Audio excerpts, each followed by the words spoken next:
In a few moments, I will sign a historic executive order instituting reciprocal tariffs on countries throughout the world. Reciprocal, that means they do it to us and we do it to them.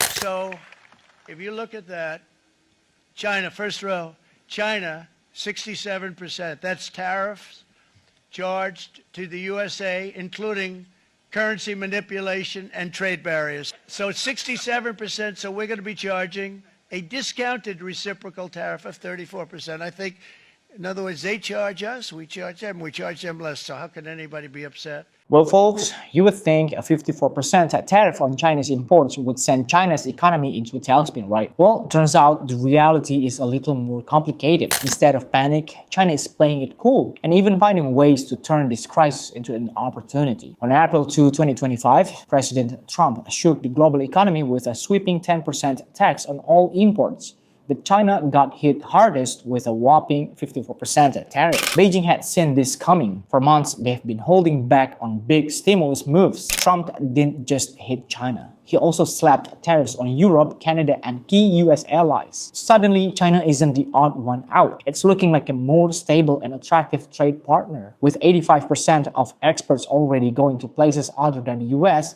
companies are doubling down on new markets. High-tech industries like AI, semiconductors, and automation are shifting towards self-reliance, fast-tracking their independence from US technology. Meanwhile, in the US, consumers are about to feel the real pain: higher prices, inflation, and supply chain headaches. While Washington plays hardball, China is pivoting, adapting, and positioning itself for long-term strength. So what's the lesson here? Well, you can throw tariffs at China, but you can't stop it from moving forward. Stay tuned for more updates. This is Batam News Asia.